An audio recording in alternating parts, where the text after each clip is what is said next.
And we are live to talk about the threats against Supreme Court justices and pro-life groups and how the Biden administration is not only not condemning it, but encouraging it.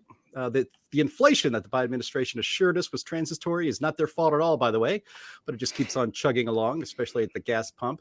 And the latest in ESG news, that's the left's desire to give everyone an environment, social, and governance score. We'll be talking about all of this and more on episode 345 of the In the Tank podcast.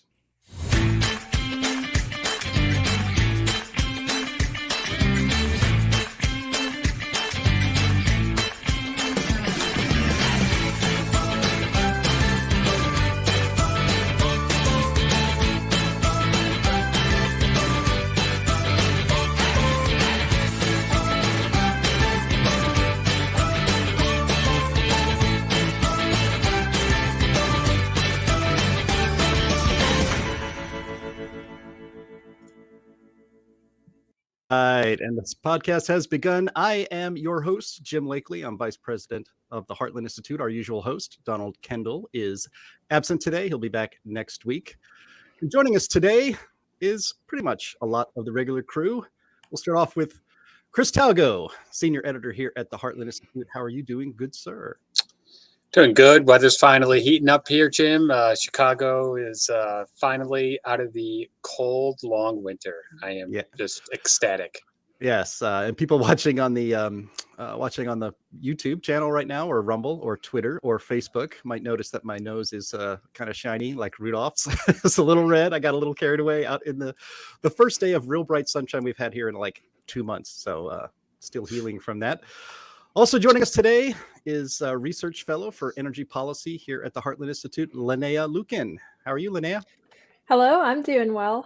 This week is in the high 90s here in South Louisiana. So I'm already tired of it. I'm already ready to go back to the 70-degree winters that we have here. So well, all right. Well, that makes one of you, I guess. It's actually in the low 90s here in Chicago today. It has been for the last 2 days. It's kind of crazy. And then we're going to go back down into more temperate temperatures, but we got a little spring or a little summer preview here in Northern Illinois. And also joining us from here, also in the office in Northern Illinois at the Heartland Institute, is a research fellow for our Socialism Center, Jack McFerrin. Hey, Jack. Hey, I'm with Linnea on this. Anything in the 90s and even in really the 80s is a little bit too much heat for me. I feel like we missed spring, and we missed even like mild summer, and I'm not really a fan of this whole sweltering heat thing. Well, either way, you're incorrect. That's also incorrect. So whatever. All right.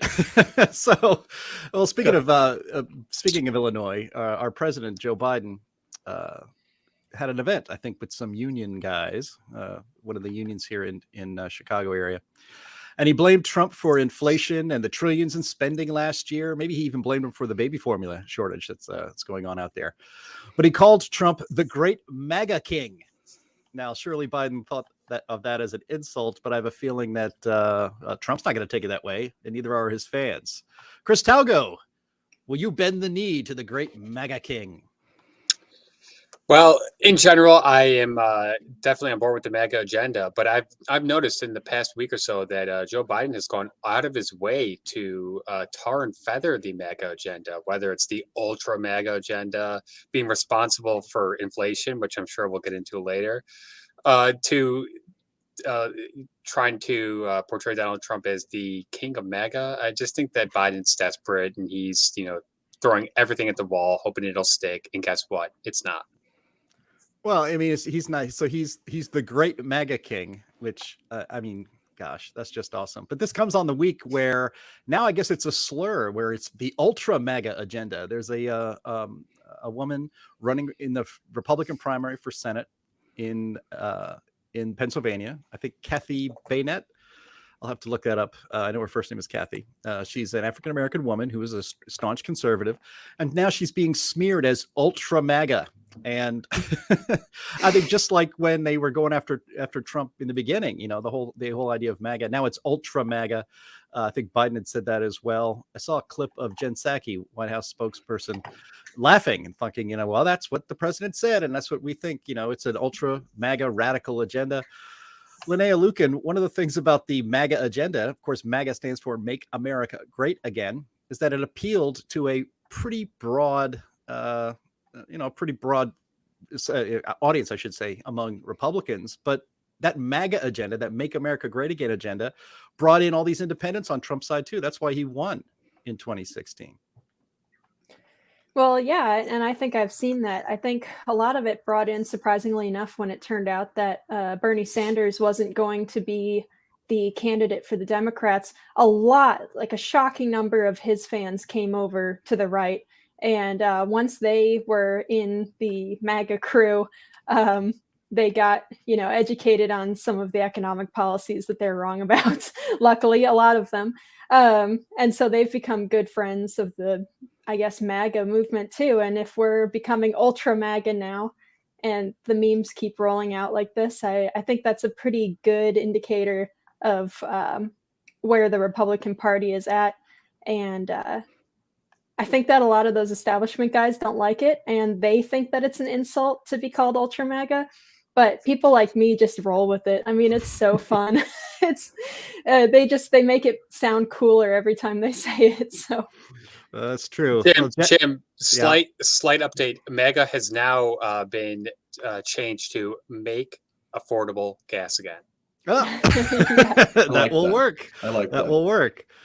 Jack, are you ultra MAGA, regular MAGA, super ultra MAGA? It's fun. It's funny. Like MAGA is supposedly being used in a derogatory way, but it's all about doing what's in the national interest, what's best for America. It's about making America great again and not subordinating our interests to, international organizations and climate agendas at the United Nations. And so, yeah, I mean, I would say that I'm very much in the interest of America. Okay, great. Well, that's our opening banter for the day. Thank you, everyone, for participating in that. I just think it's, it's kind of like on the fence. People are like, will Trump run again? I mean, he had hinted a few months ago that, well, maybe health issues would keep me from running for president again, to give himself a little bit of an out. But God, if the left keeps, calling him the great MAGA king, I don't think he can resist running in the Republican primary. That is catnip for his ego. But before we get into our big topics for today, we do have a lot to unpack, a lot of important issues to talk about. I want to ask our listeners, if you're listening in the audio only version, which comes out on Fridays, to please share and like that podcast. Let your friends know about it if you enjoy it, and subscribe anywhere you can get your podcast. And if you're watching this, either here on our flagship Heartland Institute YouTube channel called Heartland Tube, or on our special new In the Tank channel called In the Tank Podcast, which we had to set up just in case we say something that the YouTube, Google, Alphabet people don't like and nuke our channel from space and get rid of all of our almost 40,000 subscribers. You can always listen to it at the In the Tank Podcast channel. Please like and subscribe to both of those channels and hit the bell so that you can get a notification when each of these shows go live, which is every Thursday at noon Central Time, on live streamed on Facebook, YouTube, and right here. Oh, I'm sorry. And also on Twitter and Rumble. We got to remember that as well. We're gonna try to live stream into many places as we can to make it harder for us to be suppressed by the big tech overlords. So that is that. And with that out of the way, I want to get to our first topic here, and that is the threat on the Supreme Court and other protests that are going on. Now, to the listeners, I'm actually hosting and producing this podcast while also trying to comment on it. So if I stumble or pause for a moment, it's because I'm trying to do 7 things at once. But one of the things here is like there was a firebombing. Okay, so a pro-abortion leftist group firebombed a pro-life office in Madison, Wisconsin, setting up a pro-life. If people don't know much about Madison, setting up a pro-life office in Madison, Wisconsin is kind of like setting up a vegan snack stand at the Texas State Fair. It's just no one's going to be interested in it. It's really an outlier. But one of the things it's outrageous about this, of course, but one of the things that was outrageous was the the way our mainstream press, the Associated Press and our wire services characterized this attack on a pro-life office in Madison, Wisconsin. A Molotov cocktail was thrown into the window. The Associated Press in tweets said, quote, fire breaks out at pro-life office in Wisconsin after protesters visited or something like that. It was completely ridiculous, but this is typical of our corrupt media these days. And in addition to that, and that came on I guess the day after, of course, the leaked opinion by Alito from the Supreme Court on Roe v. Wade, hundreds of people started showing up in front of the homes of Supreme Court justices. And this is just not done. In fact, Jen Psaki was asked about this in the press briefing room the other day, and I'm going to play the clip here. This is her reaction to protesters showing up outside of where Supreme Court justices live, where their children sleep. There's an outrage right now, I guess, about protests that have been peaceful to date, and we certainly continue to encourage that outside of judges' homes, and that's the president's position. I'm going to play that one more time. Listen very carefully here. This is only 9 seconds. Know that there's an outrage right now, I guess, about protests that have been peaceful to date, and we certainly continue to encourage that outside of judges' homes, and that's the president's position. So she isn't. By the way, it is a federal crime. It really is. It's a federal crime to protest outside the home of any judge, let alone a Supreme Court justice. And there's good reason for that. And it is because the judiciary and judges have to make decisions based solely on the law and cannot be under public pressure like that. And again, the intent here, and Jen Psaki is just blowing it off. It's like, oh, as long as they're out there peacefully protesting. You are literally with those statements, she is sending leftist shock troops, encouraging them to camp out outside the homes of Supreme Court justices, again, where their children sleep, to intimidate them. And she's encouraging this. I don't know, somewhere around the 6th of January, there was somebody else who encouraged people to march somewhere, but it was in a public place. It was the Capitol building.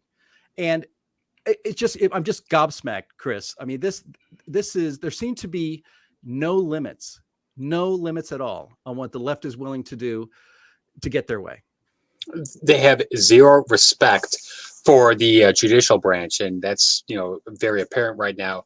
And there's so many things that need to be unpacked here. One of the first things is, could you imagine the outrage if the shoe was on the other foot, and you had a bunch of anti-abortion protesters camped outside of Elena Kagan's house, or any liberal Supreme Court justice? The left would be on fire. Okay, and also just because this is very important, what if during a jury trial a bunch of people wanted to go and picket and try to intimidate outside of the jurors' homes? That would be universally panned, and it should be universally panned, because the entire point of the justice system is that these people are supposed to make decisions without threat of intimidation or without threat of reprisal if they do not make the decision that the protesters do not like. So it's just it's ridiculous. It's sad, and shame on outgoing press secretary Jen Psaki for encouraging the breaking of federal law. It's ludicrous. Can't believe it, actually. Linnea, I wonder if you have any reaction to this. I mean, you're younger. I'm older. I'm 51 years old. I've seen a lot of political activity in my time. This is straight out of the Alinsky playbook, and to have it being encouraged. Again, the breaking of federal law. Say what you will about that one day in the first month of 2021. I guess if I say the wrong words, this might get flagged by the algorithm. But say what you want about that event. It was in a public place. A small number of people obviously committed crimes, and God knows they're still rotting in prison right now without trial. This is crossing a line, I think. What's your reaction to this news? Not only is it federally illegal, but it also is continuing to reinforce this very cynical position that I've begun to take, that we actually don't live in a nation of laws. We live in a nation of two different sets of laws depending on which side of the aisle you're on. And that's regardless of who's president. Even during Trump's presidency, you have the FBI kicking in doors of Republican staffers. I'm blanking on the name of the exact one that I'm trying to reference, but Roger Stone. Yeah, Roger Stone, poor guy, comes out in his pajamas and bunny slippers, and it's a full raid style, night attack. It's just absurd. Meanwhile, Democrats can be caught on camera breaking the law and nothing happens to them. I this morning I was listening to a podcast and heard a progressive make the absurd claim that it's not illegal because there's no evidence that the protesters outside of the judge's home are trying to influence their decisions. And this is the kind of position that they'll take, where they'll parse it down and they'll say, well, they're only chanting "my body, my choice" or whatever, so therefore it's clear that they're just giving their opinion. They're not trying to influence anything, which is patently absurd. But they'll do this. They'll parse it down, and the whole media will go along with it and will give them cover. And so nothing will have to happen to any of these people. Same with the rioters of the couple years ago. They're burning down cities and stuff, and barely any of them were arrested, and most of them did not go to jail for any kind of extended period. And we have a vice president who funded their release from prison. So there's two sets of laws. The Democrats don't have to play by the same rules that we do. Yeah, I was looking at the legal aspect too, and it looks like the U.S. Code says that it's illegal to do this with the intent of interfering, obstructing, impeding, or influencing any decision. And obviously, that's what these people are trying to do. But the way that they will defend it is by saying that they're free to express their outrage, right? Which is a ridiculous defense, but I guess that's how they will game the legal system, right?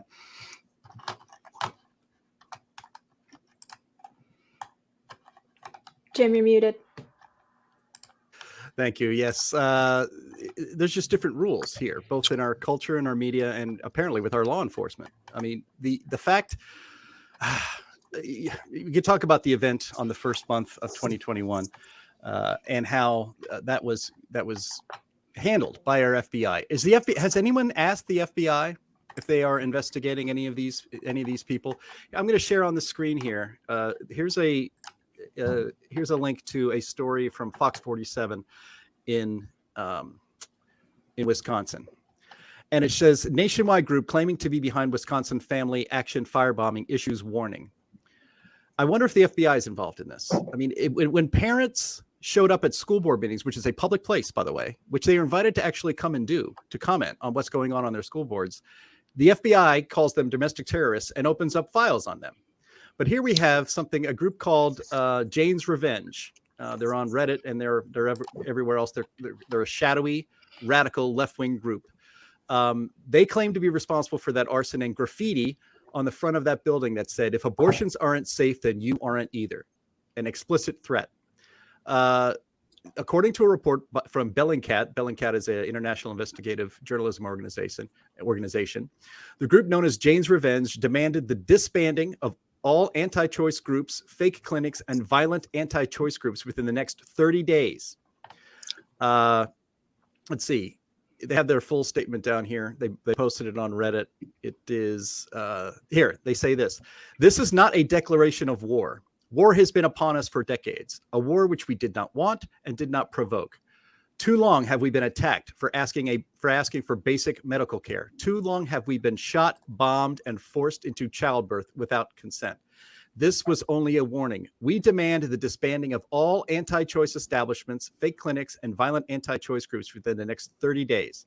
This is not a mere difference of opinion, as some have framed it. We are literally fighting for our lives. We will not sit while we are killed and forced into servitude. And it goes on. Now that's quite a take on Roe v. Wade being nullified and abortion laws being left up to the states as they are right now, varying laws out there on abortion from state to state. But again, how come nobody's asking the FBI whether they're investigating this?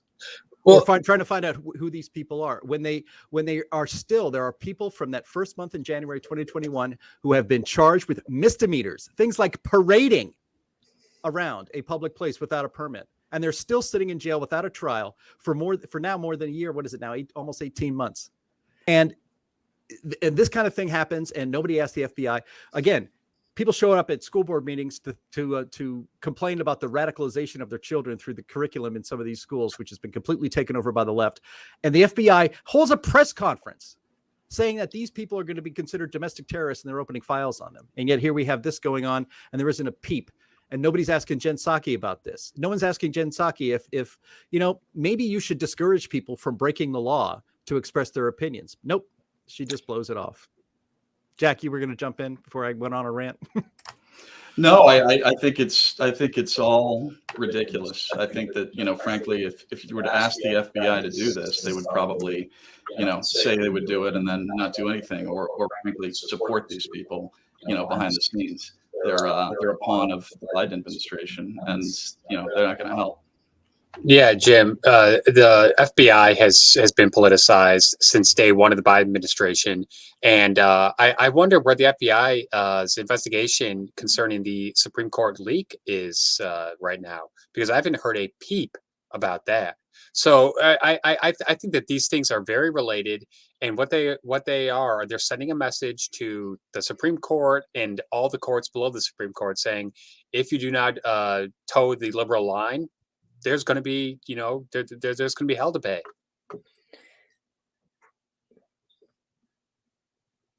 You're muted, Jim. Thank you again. I'm sorry. Linnea, were you going to pop in with something? Yeah, I was going to say, just keep in mind, this is the same FBI that could devote more than a dozen, I think, agents to investigating a NASCAR garage door pull. They have no interest. If the FBI's leadership has no interest in investigating this stuff, it's just not going to happen.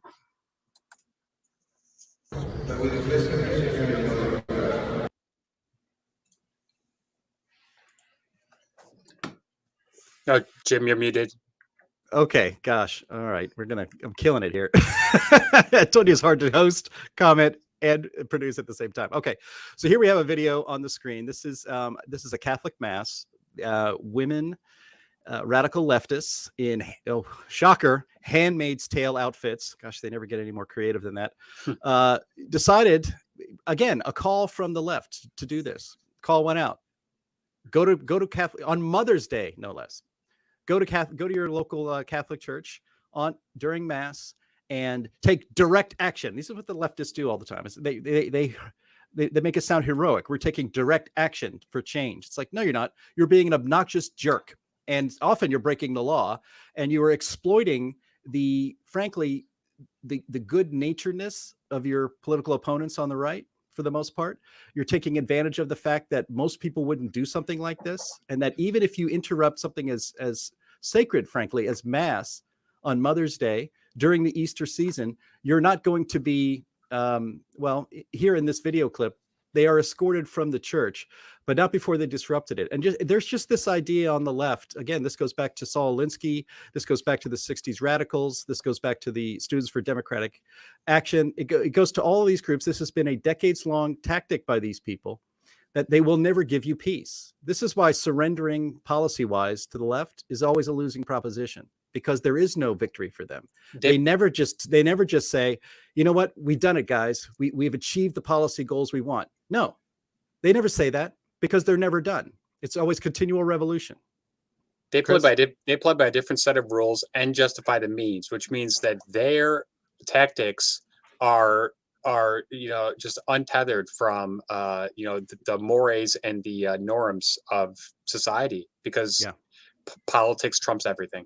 Yeah. Well, here, I'm going to play. This is about a 2-minute long clip, and people just listening will be able to hear it and figure out what's going on. But these are radical leftists in Handmaid's Tale outfits invading and trying to actually get up to the sacristy of the church to presumably stand in front of everybody and shout down the priest trying to conduct Mass.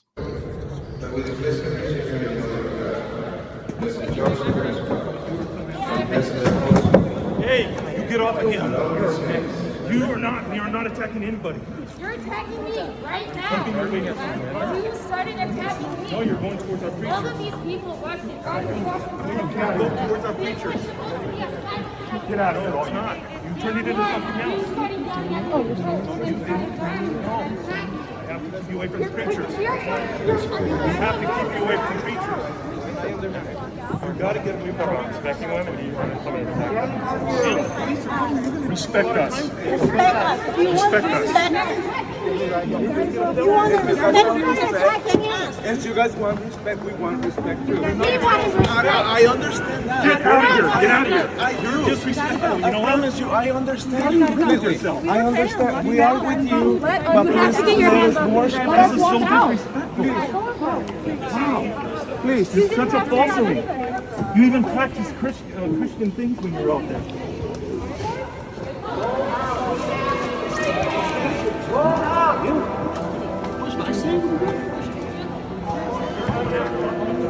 I like that the organist is playing accompanying music for the dismissal. Nice. These are people just trying to pray, to worship, go to mass on Mother's Day.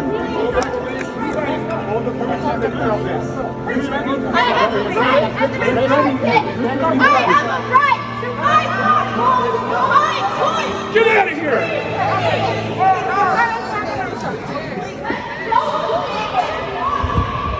That is the nicest the nicest getting kicked out of someplace I've ever seen in my life. It's just what you could expect. And then they're shouting as they're going, "Get off of me! Get your hands off me!"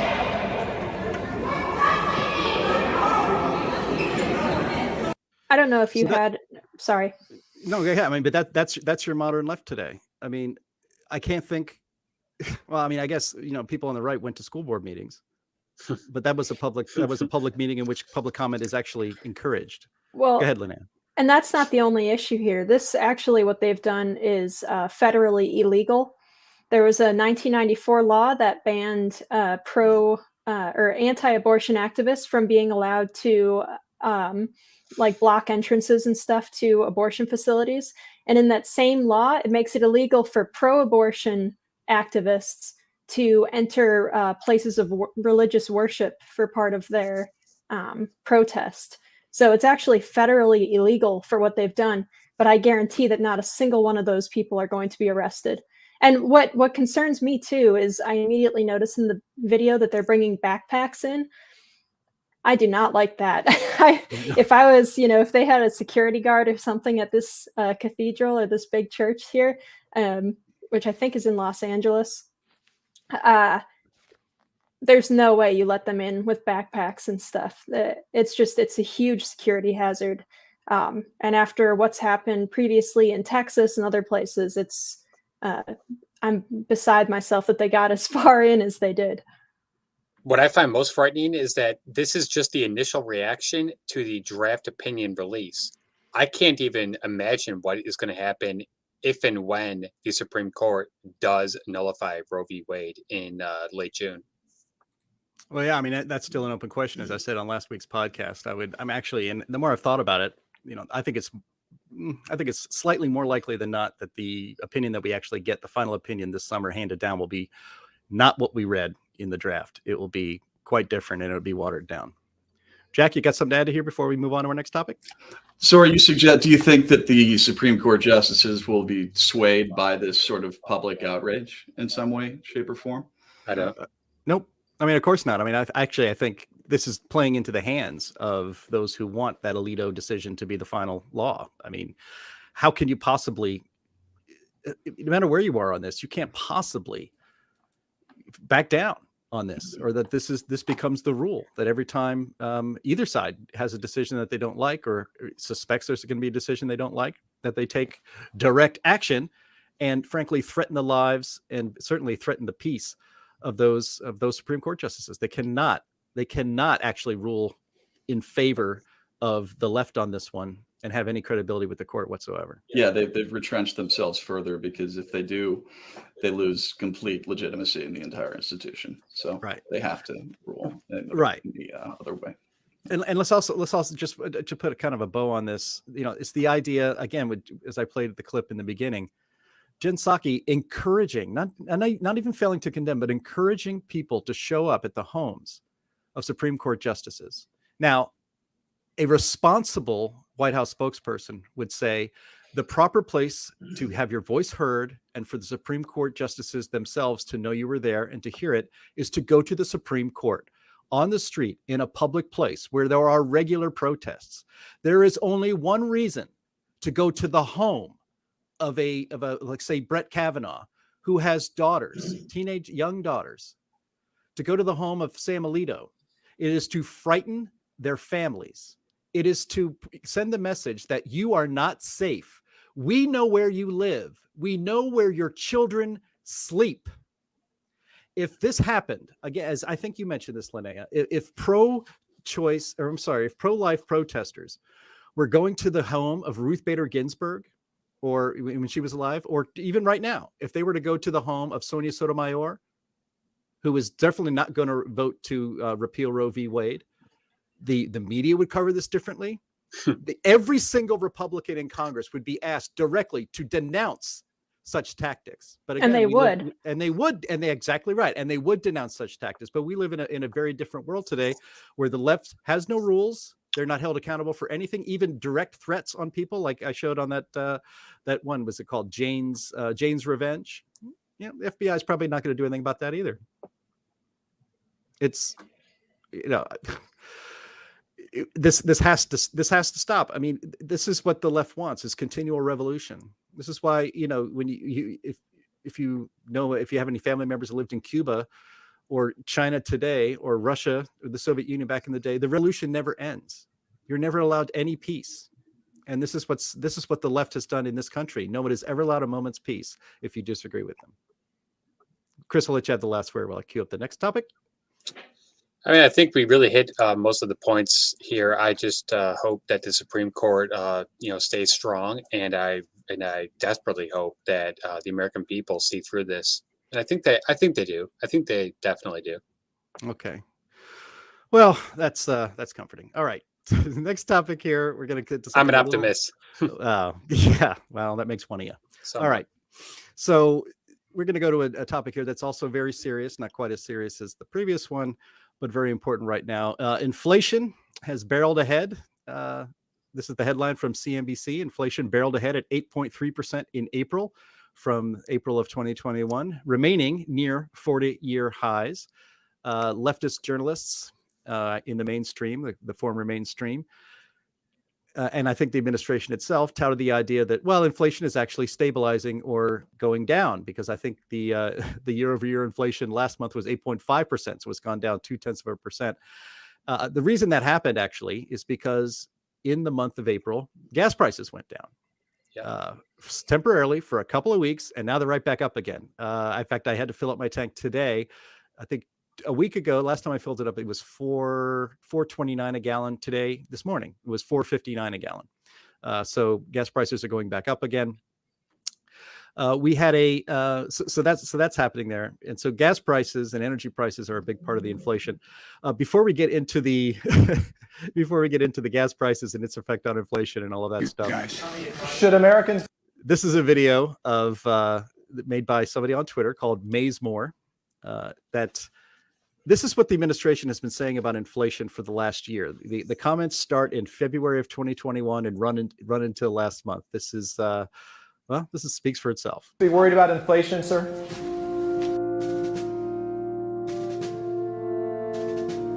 Well, I really doubt that we're going to see an inflationary cycle. And by the way, talk of inflation, the overwhelming consensus is going to pop up a little bit and then go back down. I don't know anybody, including Larry Summers, who's a friend of mine, who's worried about inflation. We also know that as our economy has come roaring back, we've seen some price increases. Some folks have raised worries that this could be a sign of persistent inflation, but that's not our view. Maybe less than they did 2 years ago. Inflation, you said? Yeah. Okay.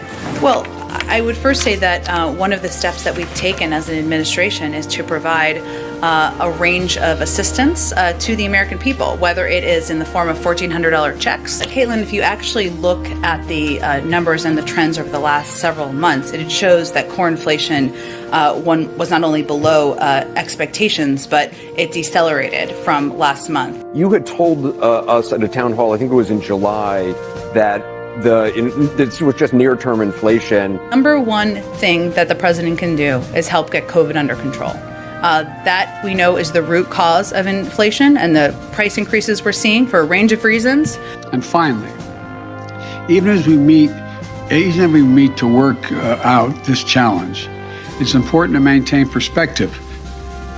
Prices have gone up, and families and individuals are dealing with the realities of that bread costs more, that gas costs more. And we have to understand what that means. That's about the cost of living going up. When people go to the grocery store and a pound of meat is more expensive than it should be, we agree. That's less related to supply chain issues. The inflation has everything to do with the supply chain. Inflation is up. It's up. The second big reason for inflation is Vladimir Putin. We are in the best of hands, folks. Jim, Worry is not. steam coming to my ears? it's going through your headphones for sure. I think so. I feel it.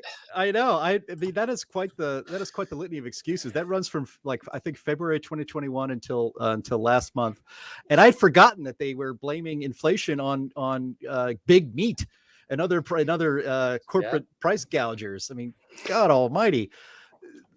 Go ahead. One thing that struck me was Jen Psaki saying that one of the ways that she was going to help people get through inflation was by sending them checks. Yeah, right. Because pumping the economy full of more money is for sure going to help inflation. Yeah, it's just absurd that these are the people leading our country and trying to fix the crisis, supposedly. Well, yeah, like I said, we're in the best of hands, or as they said on Indiana Jones, top men. So, Chris, you've been doing a lot of writing about inflation. I know I see your op-eds. I think some of them have already been published. Some are being pitched out there about the inflation crisis and this administration. In fact, I read something today, and just to kind of help set this up, maybe you could talk a little bit about what you've written on this topic. But it was the governor of New Hampshire that pointed this out. All that stimulus money that went out, the infrastructure bill. None of that money's been spent yet. Right. $1 trillion, more than, I think it was $1.7 trillion in infrastructure spending hasn't entered the economy yet.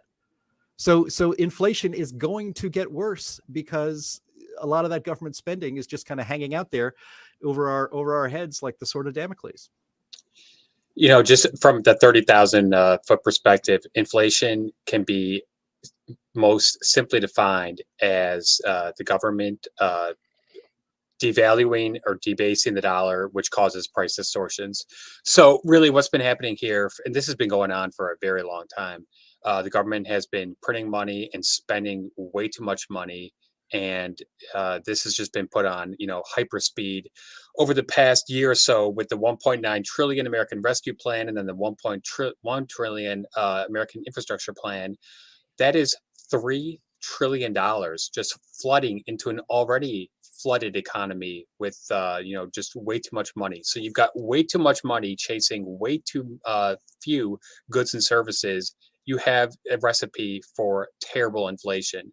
This is not transitory. It's not temporary. This is not about Ukraine. This is not about ultra MAGA or whatever excuse that Biden is touting this week. It's real simple. It's basic economics. Too much money is just being shoveled into the economy, especially over the past year, and it is chasing too few goods and services.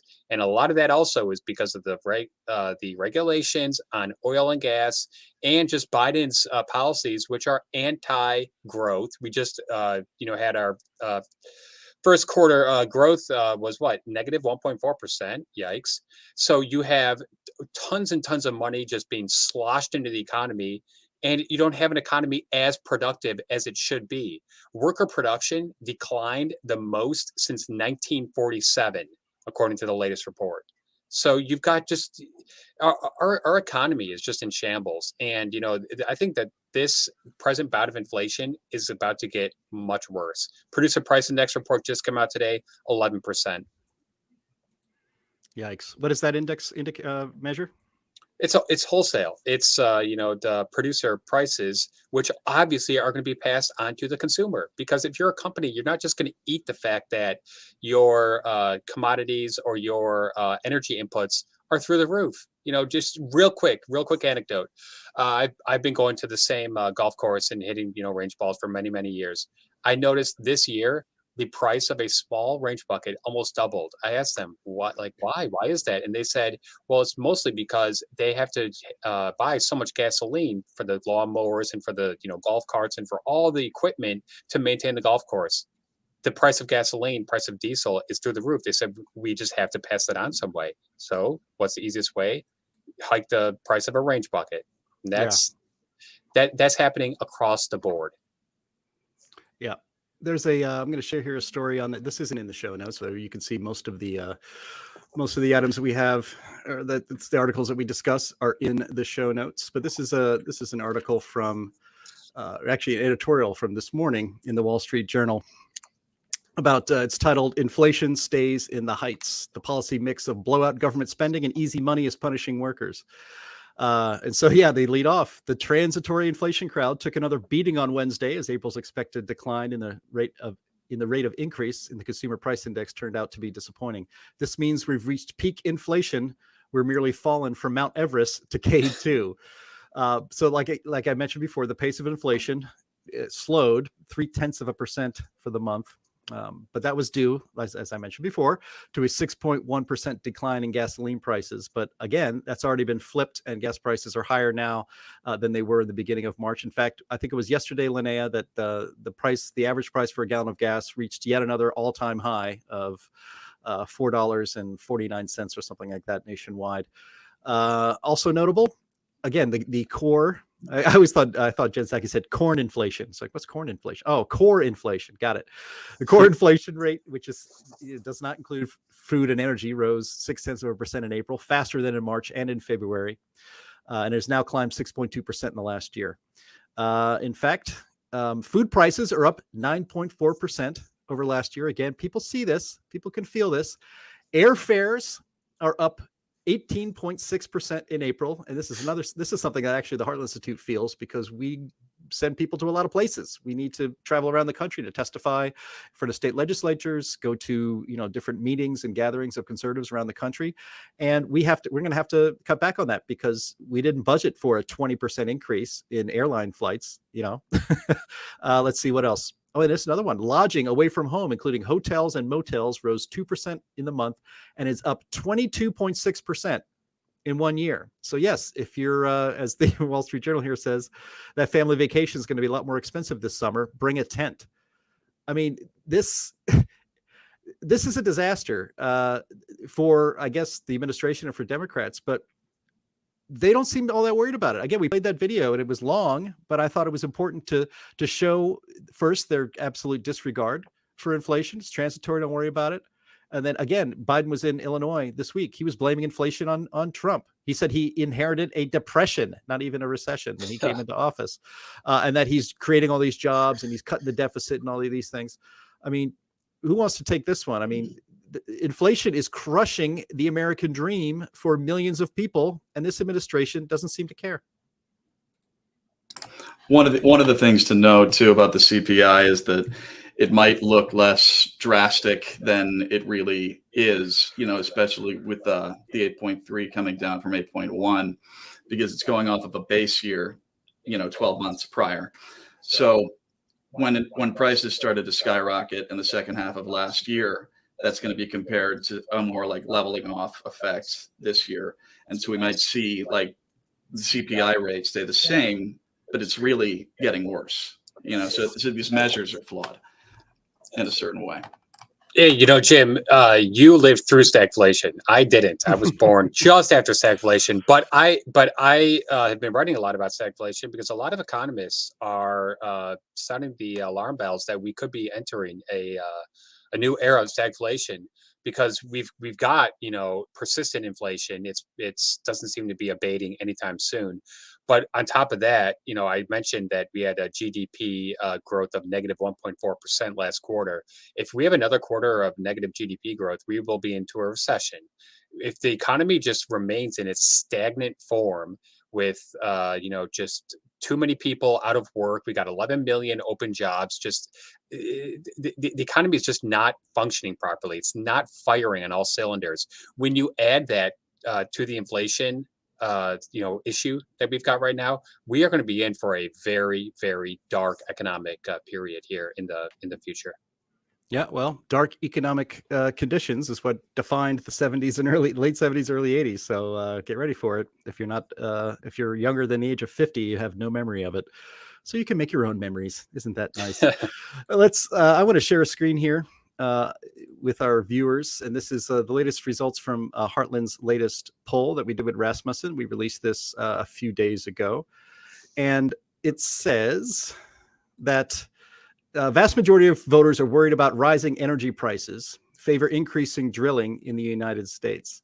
And again, I think people would want to drill for more oil and to have lower energy prices, because that is one of the main drivers of inflation, is the fact that it's going to cost more to, again, going back to that, the statement that Governor Sununu made in New Hampshire about all of this infrastructure spending hasn't been spent yet. So you're going to have all these trucks out there. You're going to have all of this asphalt that needs to be made to pave all these roads, right? You have to have all this heavy equipment being delivered by diesel trucks, and the diesel prices are going through the roof as well. Diesel prices are actually higher than regular gasoline prices. And this is going to make, that infrastructure bill, if you were in support of it, it's going to go a lot less far than it was supposed to, thanks to all of this inflation. And so we have this poll again. 82% of likely voters say they're either very or somewhat concerned about rising energy and gas prices under the Biden administration. 60% of likely voters favor a law that would dramatically increase American energy production. And only 30% believe it's very likely climate change will be catastrophic for humans, plants, and animals within the next year. So despite the constant messaging by this administration and our media and many billionaires around the country, around the world, like Bill Gates, who when he's not obsessed with COVID, is obsessed with saving the planet by making us all poor. Linnea, this is not. I think we weren't surprised by these poll results that the American people want us to get back. Again, it wasn't that long ago. Talk about ultra MAGA. We were energy independent, and prices were low, and employment was high, and things seemed to be going great. Well, that's totally right. And, one of our questions was, are you in favor of a law that could be passed to increase drilling? Well, the truth is there's really no law that could be passed to increase drilling or production, because the situation that we're in is an over-regulatory. There are currently too many barriers in place. So you've got, on the one hand, the Biden administration is pointing at oil companies and accusing them of price gouging, or gasoline companies price gouging, because, why are gas prices so high? Just a couple of months ago, they were saying that it's the company's fault for not producing more oil. While they say this, they're putting more things into place in the regulatory sphere that would prevent these companies from being able to economically drill more wells and produce more pipelines or LNG terminals that would actually bring more oil to market. So they talk out of one side of their mouth while, using these backhanded tactics in the regulatory sphere on the other side. And what it ends up doing is, even though it's, what is it today? $107 a barrel for Brent crude. Even though oil prices are so high, the companies can't economically make any new gains on it and make commitments to drilling new wells, because there's so much uncertainty. So in a normal time, or under someone like President Trump, where the companies know that he is a friendly administration to the oil and gas industry, because of that, the companies would be investing left and right at $105 a barrel. But yeah, Jim, sorry. No, I'm sorry. But because the Biden administration is so hostile towards them and is continuously pushing their regulatory agencies to put up more barricades, it's confusing to all of these companies. No one knows what to do. So they're all just kind of sitting back and waiting to see what happens. You're muted. Thank you. I just put up here on the screen. Donnie's going to kill me for this. All right. For all these muteds. Put up here on the screen, Biden administration, this is from CBS News. Biden administration, just this morning, cancels Alaska oil and gas lease sale. Renee, I know you've talked about this in the past, but here I'll just read a little bit of the story. The Biden administration has canceled one of the most high-profile oil and gas lease opportunities pending before the Interior Department. The decision, which halts the potential to drill in over 1 million acres in the Cook Inlet in the Cook Inlet in Alaska, comes at a challenging political moment when gas prices are hitting painful new highs. Now, Linnea, speaking of Jen Psaki, she has been asked about this sort of thing several times over the last year. And her excuse is always, well, hey, there's 9,000 leases out there for them to exploit. They should just get to it. And it's big oil's fault for the high gas prices are actually big oil's fault and not anything to do with what this administration's policies are. And as you have pointed out, of those 9,000 leases, there are some that are actually pretty promising to finding oil, and there are some that are garbage. This one in Alaska was definitely one of the promising ones, and it's pretty hard to become energy independent when you're not allowed to get your own oil out of your own land. Well, that's constantly frustrating. I can't imagine being an executive who makes these sorts of decisions in an oil company right now or a major producer where they're trying to juggle getting financing for projects because they do want to move ahead when we have this high of oil prices. They do want to start producing more oil. But one, it's difficult to get financing in part because of ESG stuff that's becoming fashionable in the investment spheres. Two, the regulatory uncertainty is making a lot of these financiers and these investors very nervous about investing in any kind of a petroleum type project like pipelines or LNG terminals. We've got all these regulatory agencies like the Federal Energy Regulatory Commission that has attempted to pass new greenhouse gas standards, for example, that are way more stringent and are kind of arbitrary compared to some of the previous ones that existed. And because of that, all of a sudden, all the people who would normally invest in new LNG terminals, which we desperately need because our president is promising Europe that we're going to send them more LNG than ever before in the coming year. Europe typically only takes up a small percentage of our exports compared to Asia, but this year we've already sent 70% of our exports to Europe. It's substantial difference, so we need to make up for it somewhere, or the prices are going to get worse and worse and worse. But in the meantime, the regulatory agencies are passing new greenhouse gas restrictions that are tighter than ever before, making it impossible to start new projects, making it harder to get financing to start new projects. It's really, all these companies are stuck between a rock and a hard place with this. Yeah, and let's be clear that the administration, the Biden administration's justification for rejecting that lease was on environmental grounds, that we have to fight climate change, so we can't allow that lease to be exploited. So the misery will continue. The beatings the beatings will continue until morale improves. Seems to be the motto of this administration. With the time we have left here, we have about 7 minutes or so left in this podcast. I want to hit to our third topic, which is ESG. Jack McFerrin here on this podcast. He's a research fellow for the Socialism Research Center, I should say, here at the Heartland Institute. And he has written a piece that I'll put up on the screen here very shortly from our new website called the1818.com.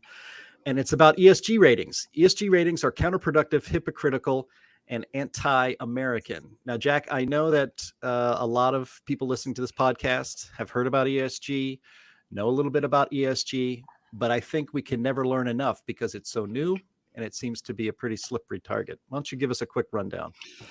Sure. I mean, I could talk about it for 3 hours, but I'll try to give the 1 minute elevator pitch about why it's terrible. It's basically it's like a social credit framework for financial institutions to be scored and evaluated based on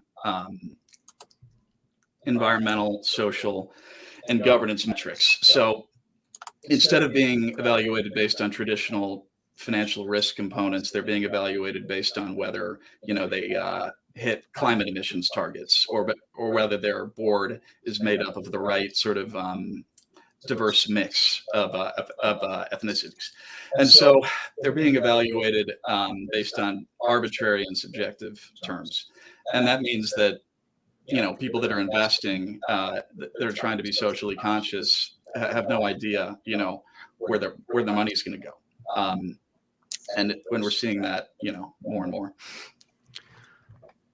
Yeah. Well, so as you mentioned, we're seeing this more and more. Sometimes I wonder, Jack, if this is something that is gaining momentum. We'll probably talk about this next week. We actually, among the polls we did with Rasmussen, was one on ESG. What we found was that a lot of people don't know really what it is. Republicans seem to know a little bit more about ESG and what it's going to be a very deleterious effect on economic freedom, not just on the macro corporate level, but on the individual level as well. And that it's really a gateway to the kind of social credit system that they have in China. This is not conspiracy theory. This is not crazy. You go to some of the biggest Fortune 500 companies, go to their board meetings, look at their board minutes. They talk about ESG, and it's already ruling some of the decisions that they make. So Jack, I think there's a lot of education that needs to happen on this. But there seems to be, again, this is just a little hint to the poll results that we'll release next week. There seems to be a growing consensus that the more you know about ESG and the fact that it is not, it's an artificial construct that does not take into account actual profits for people, economic efficiency, and all of that. And that the more you learn about it, even in a bipartisan way, even Democrats think, I don't know about this stuff. Yeah, it's a system that, once you learn the basics of and the complexities of, you're probably not going to think that it's good for the country or for you and your wallet. And frankly, it's just the precedent being set for like a small group of financial elites to determine, what's best for these businesses is bad. It's absurd. And I just, it needs to be stopped. Chris? Yeah, I'm going to come full circle here, Jim. Put a nice bow on this for you. So we talked about MAGA at the beginning of this podcast, okay? The MAGA agenda, Make America Great Again, is predicated on corporations should actually do things in the best interest of this country. Okay, it is also a just total, repulsion against the establishment and big banks and Wall Street and all that stuff. ESG is the epitome of that. It's the epitome of that on steroids. It's globalism. It's the big banks, funneling money to their friends and their cronies. It is the complete antithesis of the Make America Great agenda.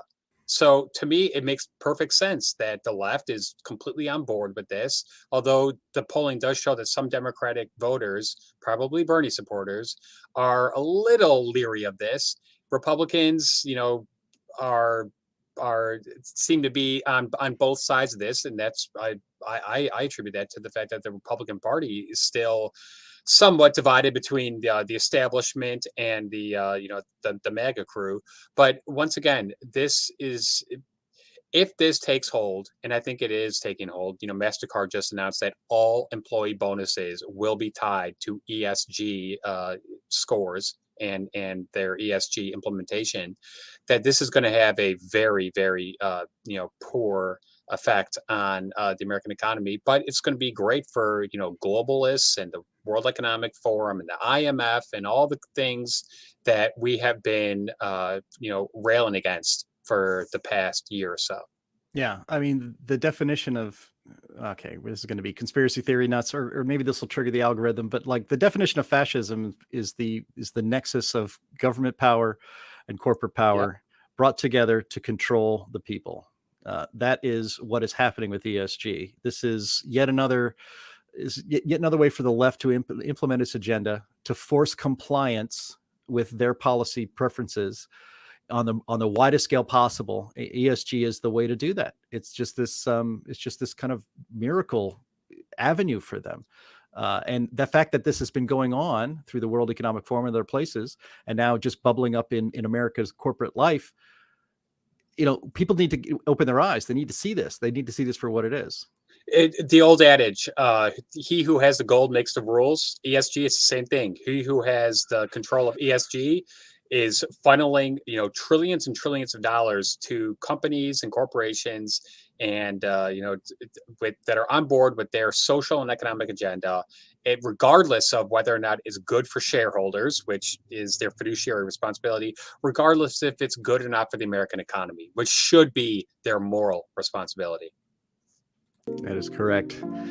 Oh, and that music you hear that Donnie Kendall loves so much means we have come to the end of this week's In the Tank podcast. I want to thank everybody who watched our live stream on YouTube, Twitter, Rumble, and other places. I guess Facebook would be the other. Thanks for being here and participating in the comments. We could put them up on screen. That was a lot of fun. You can do so as well every Thursday at noon Central Time at your favorite place to watch live streams. If you are wanting to get in touch with us, you can email us at inthethankpodcast@gmail.com. Linnea Lucan, where can the fine people find you? Right now, not so many places. Maybe if Twitter becomes a better place, then I might make a Twitter there. But right now, Gab and LinkedIn. All right. Chris Talgo, where can the fine people find you? StoppingSocialism.com and Heartland.org. All right. And Jack McFerrin, are you out there on social media, or how can people get a hold of you to learn more about our Socialism Research Center? The1818.com. The 18... companion to Stopping Socialism. Excellent. Well, thank you all for listening. We hope to see you next week, and we will talk to you again. Bye-bye.